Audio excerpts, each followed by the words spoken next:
lived alone. When I freshly moved out of my parents' house, and before I met my girlfriend and she moved in, I lived in a small one-bedroom apartment in the downstairs of someone else. These pretty often. Even as an, at the time, 21-year-old guy, I still would be a little spooked trying to sleep after watching a scary movie, especially living alone in that apartment. And every time I did, I would look around the room. At a few points, I would even turn the bedside lamp on just to check around the room. The tenant upstairs wasn't home that night, as his car wasn't in the driveway, so the sounds I was hearing couldn't have been footsteps upstairs or anything like that. My nerves were really starting to set in at one point because I just kept hearing noises, and to be honest, I couldn't tell from where in the house they were coming from. I got up to head over to the door of the bedroom and opened it. Outside of my bedroom was a very narrow hallway, which had a door to the bathroom, and then at the end of the hallway opened up to the living room. At the end of this hallway though, like a scene right out of the movie I had watched not even an hour earlier, there was someone standing at the far end of the hallway right by the kitchen. The moonlight from outside coming into the bedroom windows and the windows in the living room was enough to see her. This woman looking right back at me. She started to walk backwards while still facing me. I didn't care though. I still screamed and backed into my room before slamming the door shut and locking it. She didn't come running over and pounding on the door or anything like that. Instead, I heard running up the half flight of stairs to the exit of my apartment, and then the door slammed shut.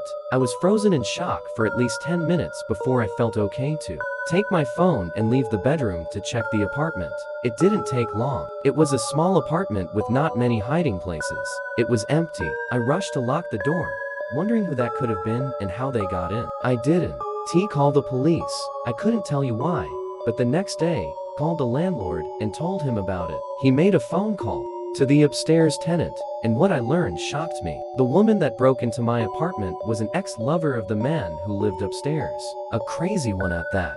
And after finding his address, somehow she broke into the wrong part of the house. My apartment. The upstairs tenant came down to my door and apologized to me that following day, but I never got much detail from him or the landlord. I still wonder what that woman was planning on doing to him. I'm not a fan of my dad's girlfriend at all. Not from the start.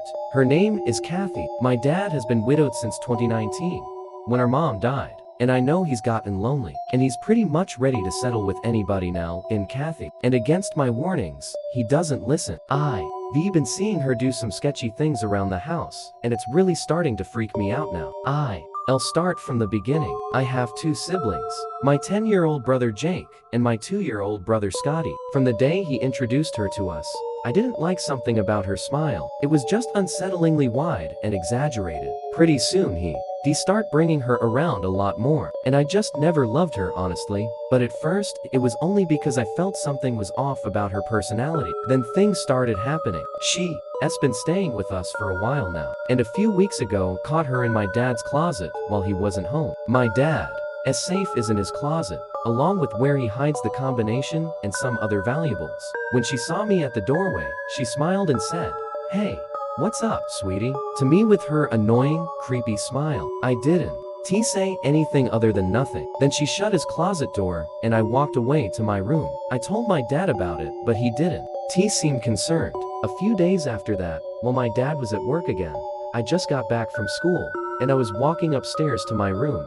and as I saw Kathy leave my little brother, Jake's room and shut the door behind her. I asked her what she was doing in his room. She smiled and said I was just opening the window. It's hot in the house. I didn't answer and walked up to my room when I heard her go downstairs. Eventually, I snuck to Jake's room to check if she actually had opened the window, and both windows were shut. Something was up with this lady, and I knew it, and I still know it. I told my dad again, and in response, he asked me to just please be patient with the situation, and that he knows I don't care for Kathy. I didn't bother telling Jake. Fast forward to 2 days ago. Jake, my dad, and I were all not home, and Kathy was babysitting Scotty. I came home unannounced, but I wanted to be secretive about it because I wanted to see if I could catch her doing anything again. I snuck into the house and went to my room quietly. Eventually, from the kitchen downstairs, I started to hear Scotty crying. Not regular crying, like a very distressed kind of crying. And I heard Kathy screaming at the top of her lungs to shut the F up. It was the first time I heard her raise her voice, and I believe it was the first time I was hearing her true colors come out. I ran downstairs to yell at her to leave my brother alone. She was startled and shocked that I was home, and for the first time she didn't give me her creepy smile. She looked at me blankly and went downstairs and shut the door. I called my dad and told him right away, and that night my dad had a conversation with her about it. I don't know how it went, but I assume not good, because that night I woke up in the middle of the night to something and looked up into my room. There was someone in my room, and they quickly left the room and shut the door behind them. I got out of bed and opened my door, and as I got into the hall, I saw and heard my dad's bedroom door close. I went over to my dad's room and opened the door, and both Kathy and my dad were laying in the bed. I woke my dad up furiously and told him Kathy was just in my room. She denied the whole thing, saying she was in bed. I don't know if my dad believed me or not, but he told me to go back to my room and he'd talk with Kathy. I obeyed, and I heard them whispering as I shut the door. I went back to bed, and I was scared. I am still scared. I want her out of the house and out of our lives. I think she's dangerous. Why was she in my room? It's freaking me out. I worry for my family's well-being, and I don't know what we can do. This one goes back a few years ago to when I was 30 years old. I was at my condo in Fort Lauderdale, Florida. My condo, which I still own, is on the second floor of a decently nice building that I won T-name for privacy reasons. Whenever I go down there, it's in the colder months up north, and I'm a complete beach bum when I go down there. Luckily for me, I work remotely for my job through my laptop and phone, so I've been able to retreat down there whenever I like. Fort Lauderdale is for the most part a pretty clean and safe city, and the specific location my building is in is no exception. That is usually. It was the middle of January. It was late at night, past 10 o'clock. I was out on my balcony with my feet over the railing on my laptop, when all of a sudden, heard from down below on the ground, someone yelling something. They were yelling, "Yo," and "Hey, you." At first, I didn't move, taking the assumption that whoever it was talking to someone else. They couldn't possibly be calling up to me, but they followed with, "Hey, you up there?" And my heart skipped a beat because now I knew they were talking to me. My main question was why. I set my laptop down on the chair and looked over the railing down to the ground. Below, there was a guy in front of a car in the parking lot looking up at me, and he said, "Yeah, you." I asked, "What's up?" He told me to come down there so he could show me something cool. I took a better look at this guy. Some guy with a backwards hat and tank top on. I assumed he was just some punky kid messing with me, so I ignored him and sat back down. When I did, then I heard him laughing as he said, "I'm gonna come up there and skin you alive, you prick." I stood up again and looked at him. He had this unsettling and sinister smile on his face. I realized he looked older than I initially thought. He wasn't some kid. I literally opened my mouth to shout something back at him, but for some reason I didn't bother. I grabbed my laptop and went inside and shut the sliding door. I expected him to yell up a couple things afterwards, but I didn't hear him do so. As uncomfortable as that made me, I felt much safer being inside. I chucked it up to just the occasional coked-up Florida lunatic on the streets. But things became next level when the silence of the room was broken by pounding on my condo door, accompanied with a voice yelling obscenities and threats at me. It was the guy again. The bangs were so loud, I was genuinely concerned he was gonna break the door down. All I could do was yell, calling the police. I didn't faze him. His bangs turned to these carving and stabbing noises. It probably all lasted for about a minute or two, but felt like a century until he gave one more loud, angry bang, screamed one more obscenity at me, then left. I knew because I checked through the peephole. I called the police after the ordeal, just to show them and report it to them. On the other side of the door, there were several stab marks in it, confirming I did hear him stabbing at it and confirming this man had a knife. I prayed nobody was harmed that night. I doubt he knew me. I think he was just a really drugged out crazy person looking to hurt someone. Music. I once spent a night in jail. I know everyone says it, but I didn't. I was attacked by a bouncer at a nightclub in my hometown because some girl who I had history with was there, and she had the nerve to lie to a bouncer and tell him I was touching her and her friends inappropriately when I never even said a word to them. The bouncer came and put his hands on me and started pushing me out of the club, and honestly, I pushed back in my drunken state. And of course, cops were outside the bar, and between a drunk guy and a club bouncer, who are they gonna side with? Well, I end up handcuffed in the back of a cop car and I'm escorted to jail, where I spent the night. All that was in the cell was one wooden bar for sitting on, and this other guy besides me, he asked what I am in for, and I told him for I took one look at the guy, and I knew I didn't belong here. He had tattoos on his face, he was missing a front tooth, and he just had this face that said, "Don't mess with me or I'll cap you." I didn't want to rub him the wrong way, so I just tried talking with him if he talked to me. At one point, I did open up to him a bit just because of my anger at the situation and I needed to vent. During this time, I told him some delicate info, like where I was from, which is definitely the nicer side of town. I told him how I had people over that night since my parents were away, and we all pre-games and went to the club. I basically told him the rundown of the whole night. Since I was drunk, I wanted to just try and sleep, but he keep talking to me and it was getting annoying. Eventually, I think he caught on and shut up. The next morning, we had to go to court because, yes, sadly, I was charged with assault and trespassing.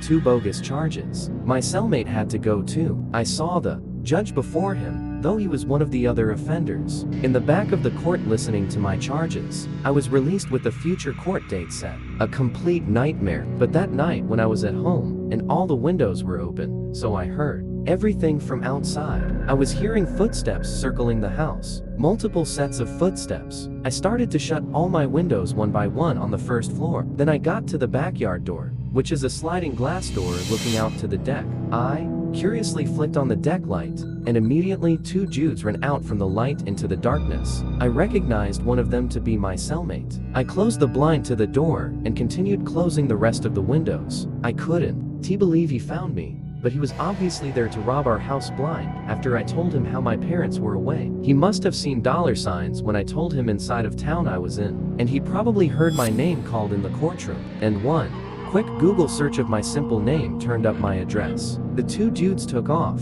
I believe, because I didn't hear from them the rest of the night. I never told my parents I was arrested, and because of that, I never told them about how my cellmate almost came and robbed our house. This is something that just happened to me, and I don't know how to feel about it other than freaked out. I'm not a spiritual person at all. I've been on and off seeing this guy named Spencer. I met him through a coworker one night when we were out together at a bar, and we hit it off. I finally introduced him to my family. While my parents were indifferent about him, my grandparents didn't really care for him. My grandma especially. They both said they saw something bad in him, that he doesn't seem like a good guy. My grandma mostly. This wasn't after one time meeting, though. This was after I brought him around multiple times, and everyone could get a good idea about him. And honestly, I started to see what they meant, because Spencer and I would get into constant arguments and he would lose his temper fairly easy on me for this. We'd be on and off constantly. There was one night that I felt like he was about to raise his hands to me, but he held back and then calmed down. This was when I said, "I am done," and dropped him, or so I thought I was going to. My grandma was especially happy and said I could do much better. Then she went on about how I should go find a nice Italian boy from a nice family, like she always did. Anyway, not long after this, my grandma died of a heart attack. During my grieving, I hung a picture of my grandma up on my wall in my room to commemorate her. This was only a month ago. I had been having a horrible month and out of weakness when Spencer reached out to me 2 weeks ago. I answered, and we saw each other. We had been seeing each other every night these past 2 weeks, and I really thought he had changed because we hadn't argued a single time, and I just felt safe around him. Well, only a few days ago, Spencer and I agreed to be official boyfriend and girlfriend, and that night, I woke up to a crash in my room. I panicked and flicked on the lamp, and it took me a moment to notice the picture of my grandma wasn't on the wall anymore. I got up and saw the frame had fallen to the floor and cracked. The picture frame I hung of my grandma had fallen and cracked. On the night I agreed to date Spencer, I held the frame in my hand, my heart in my throat, my whole body shaking. I called Spencer the next day and told him I think we should go our separate ways for a while, as my head isn't in the right place. And he blew up on the phone in anger. And that phone call proved my grandma was right about him. But that picture frame falling and breaking, what could have caused it? There was no draft in the room, even as I imagined that it was. Somehow a sign for my grandma. Do you realize how freaking scary that is?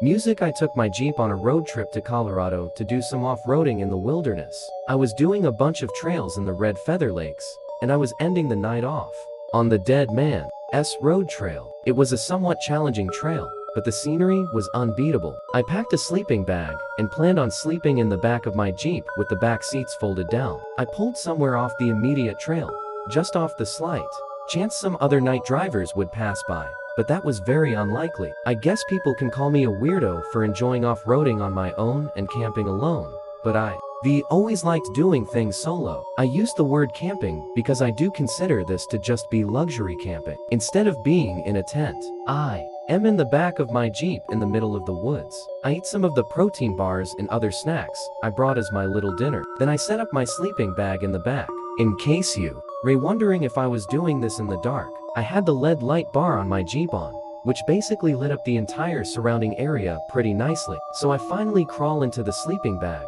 and I'd be lying if I said it. As comfortable sleeping back there, it's the price to pay for off-roading in the sunrise for me. I had the windows all closed to avoid bugs getting in, but I still heard everything outside. And then it happened. I heard a voice from out in the woods, followed by a short, loud laughter as deep into the trail I was. There's no way someone was just walking around out there. Not in this total darkness. I looked out the windows, expecting to see headlights or taillights somewhere. Nope. Then I heard the voice again, much clearer. I couldn't tell if it was a man or woman. At first I was shaking. Now though, someone was out there. That much was clear. Though I was hearing a voice, I didn't know what was being said just yet. And then I laid there waiting for it again, scared to death. For a while just crickets. Then much closer. Now, heard in a clear voice belonging to either a woman or a young boy. Hello, I see you there now. I was ready to throw up. I wanted to move to the driver's seat and drive, but I was too scared to move. I felt like if I just stayed laying down, that whoever was out there wouldn't see me. I know that makes no sense, but hiding and not moving was me clinging onto the hope that this wasn't actually happening. Then there was one loud bang on my rear windshield, and I jumped up and practically dove over the two front seats into the driver's seat, and I started the car and drove as quickly as I could manage down the trail, scared they were running after me because I could only go so fast on this rocky terrain. I was scared to look in the rearview mirror, but when I did, I didn't see anyone through the red glow of my taillights. It was a nightmare. I was tired, but drove the rest of the trail until I was back on pavement. Then I drove for miles until I reached a motel. Some people have asked me, what if it was someone stranded who needed help? And I say, no way. No one's out there that late in the pitch black, laughing without a flashlight, that deep on some trail. And they wouldn't bang on my windshield just once like that if they weren't trying to scare me. People are messed up. Always watch your back and be woke to your surroundings. Music. This is one of the few unexplainable events I've experienced in my life. I was home upstairs in my room, writing my paper for my history class. As far as I knew, I was home alone. But apparently, I was mistaken, because my mom's voice called out from downstairs, yelling my name. I called back, "What?"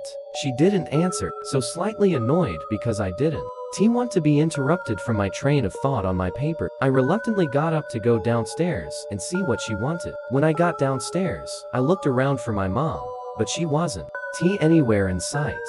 So I yelled out, "Mom," and she yelled back my name. In response, her voice came from down in the basement, so I went to the basement door, but strangely, the lights were off. I called down the stairs, "Mom," again, and she called back. I yelled out, "What are you doing down there with the lights off?" She didn't respond. I flicked on the light and went down the stairs. I heard my mom call my name again as I was near to the bottom of the steps. It was getting weird. Each time she called my name, it sounded exactly the same, like there was zero difference in inflection. Every single time she said my name, I yelled out "Mom" again, and she once again yelled back my name. She was nowhere to be seen in the basement.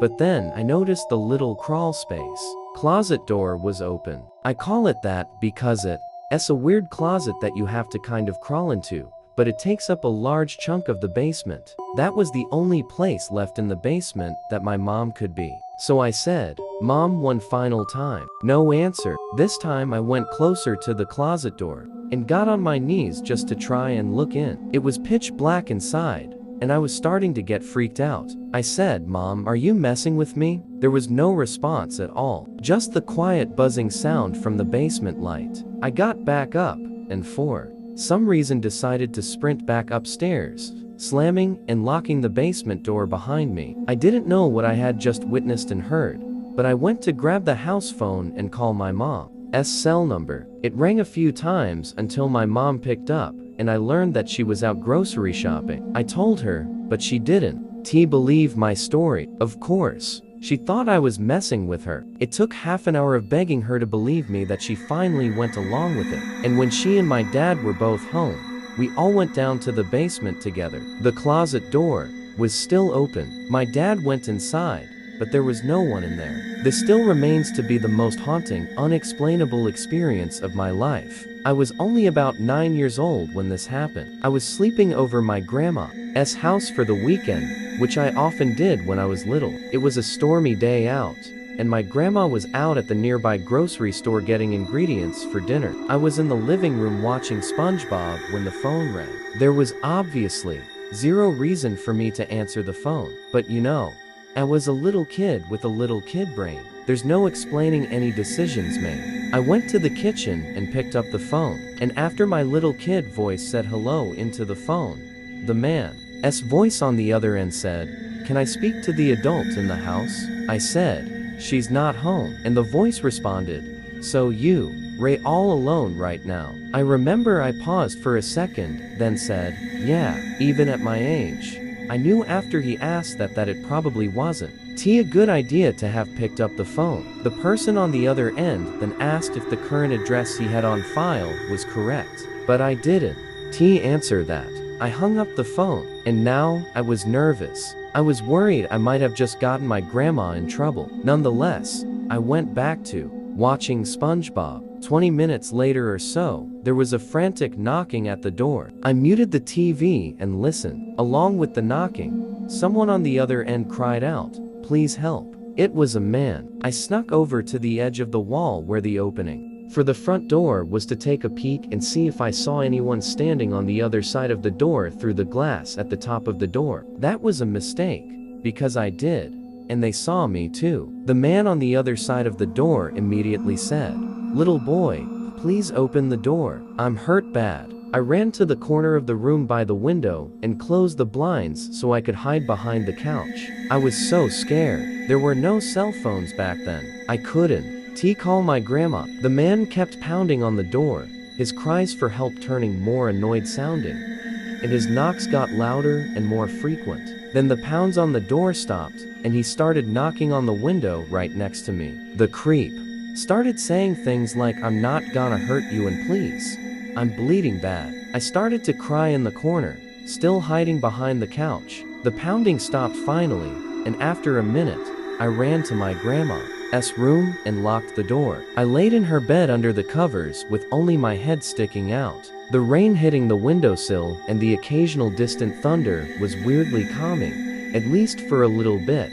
The man on the other side appeared at one of the windows and started trying to lift it open. Thank God all the windows were locked. Now, I hid under the covers completely, and I don't think he saw me in there. This was the last time I saw or heard that man. 20 minutes later, I heard my grandma coming through the front door. I ran into her arms, crying and apologizing, and told her everything. She, of course, called the police, and when the officers needed me to give whatever details I could, my grandma called me into the room, and I answered their questions. Then she sent me back off to the guest bedroom to watch TV. Unfortunately, that man was never caught for this. At least my grandma never told my parents, and she told me not to tell them either. But she also never left me alone again anytime I slept over after that, which wasn't many times. Long story short, I was one unlocked door away from undoubtedly being kidnapped. Music. I am a father of 2 kids. They're 15 and 10. My wife was out of the house at the time of this happening. I was in my room taking a nap. In the middle of the day, my older son is always in and out all day, every day with his friends. So when I heard the front door constantly opening and closing, it didn't concern me. But eventually when I heard the storm door slam shut for a 4th time, I started to get annoyed and whistled at him to quiet down. I started hearing other loud noises from across the hallway in the direction of my younger son, Keith's room. I imagined he was playing with his wrestling toys or something. Regardless, even with my door shut, the noise got to be too much. It was just like a constant thumping sound. Like, what could Keith possibly be doing? When I went across the hall to his room, the noise became more clear, and there was this literal thumping on the wall sound. I went into his room. The door was already open. I said Keith's name angrily, but I didn't. TC, my son, saw some grown man facing the wall, banging his head into the wall. There was blood on the wall from his constant banging. The man gave me a side glance without turning his whole head. I managed to tackle the man to the floor, and that's when Keith emerged from under his sheets where he was hiding. The man didn't fight back. He started yelling the psychotic mumbo-jumbo, proving his lacking sanity. I told Keith to go get the house phone while I held the man down. After calling the police, I was in that same position for at least 5 minutes before they arrived. The man just kept smiling to get the help laughing, clearly saying things that made no sense the entire time. Music, I've had many night terrors or on some serious drugs, and I've struggled with many sleeping disorders. I didn't press charges, and I'm sure he was taken. I can't even count how many times I've experienced sleep paralysis. It's a truly disturbing thing. I've also woken to seeing spiders and other giant bugs in my bed countless times for them to only disappear as I start to snap back to reality. But the hallucinations are always so real and vivid. I always find myself jumping out of my bed screaming, throwing pillows at the non-existent bugs, and even get me started on the constant nightmares I have. There was one stressful week of school that I was up to my ears in homework with all my classes, and I was admittedly exhausted mentally and physically, with half of my assignments due the next day, which was Friday. I was up extremely late for a school night. It had to be like a.m., and I had to be up in 3 hours. When I finally finished all my assignments, I literally crashed into bed, and I was out cold faster than I could remember. And that night, I was having a bad dream again. The best I could describe this bizarre dream, I was, for some reason, in this linear building that I was trying to escape, and in each passing room, kept finding candies, like it was a Halloween attraction, or something, but in the dream, was running away from something, and the something I was running away from kept laughing. It was a child's laughter, and it sounded like it was coming from everywhere. What caused me to wake up was when I made it to what was presumed to be the final door of the building. The laughing was the loudest now, and when I opened the door, I woke up in my bed. I couldn't move. It was happening again. Then there was a laughter from the middle of the room. I moved my eyes to focus to the middle of the room. There were 4 people standing in the center of the room. It was like a family, a tall male and female, and then a small boy and girl. They were all holding hands, and they were all laughing at me with giant grins on their faces. Impossibly wide grins. And as I felt this tight pressure in my chest, which is common in sleep paralysis, I started to feel like they were getting bigger, or just getting closer, as they were all floating towards me. When my body finally permitted, I threw the sheets off of me and threw my pillows into the middle of the room and screamed. But the pillows had nothing, as the 4 figures were gone, and the horrible laughing had stopped. I had never experienced a hallucination like that, and I have had sleep paralysis many times. I had to see my doctor the next day, who prescribed me new medication. Since then I've still had my share of night terrors, but nothing even close to that.